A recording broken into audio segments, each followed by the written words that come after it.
வணக்கம். நீலா கார்டனுக்கு உங்களை வரவேற்கிறேன். வாங்க எங்கள் தோட்டத்தை பார்ப்போம். சப்ஸ்கிரைப் பண்ணுங்கள், லைக் பண்ணுங்கள், ஷேர் பண்ணுங்கள். வாங்க வீடியோக்குள்ளே போவோம். இன்றைக்கி என்ன பார்ப்போம்னா பூசணிக்காயை பற்றி பார்ப்போம். பாருங்கள், இது ஒரு அரளி பிங்க் கலர் பூத்துருக்கு, ஒத்தடுக்கு. இது வாடாமல்லி அழகாக பூத்துருக்கு. வாங்க பூசணி செடியை பார்ப்போம்.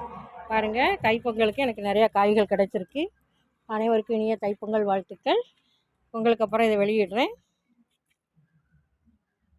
பொங்கலுக்கு நல்லா பீக்கங்காய், புடலங்காய், பாகற்காய், பூனைக்காளி, தம்பட்டவரை, நுரப்பீக்கை, பூசணின்னு இப்போ நிறைய அறுவடை செய்தேன். அதில் இந்த பூசணிக்காயும் ஒன்று.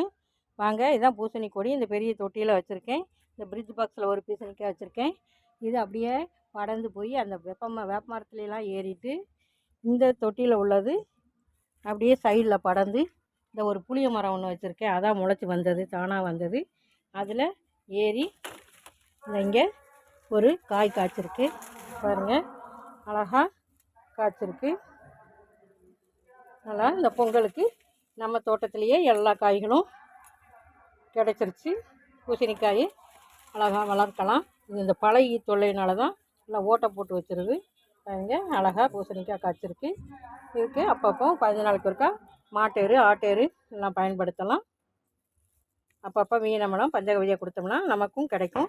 இது பெரிய காயாக கிடைக்கும். இன்னும் உரம் கொடுத்தா மாடி தோட்டத்தில் மீடியம் சைஸாக தான் கிடச்சிருக்கு, சின்ன சைஸாக தான். இப்படி அனைவரும் பூசணிக்காயை வளர்த்து பயன்பெறுமாறு அன்போடு கேட்டுக்கிறேன். வீடியோ பார்த்ததுக்கு நன்றி. Happy gardening. வாழ்க வளமுடன்.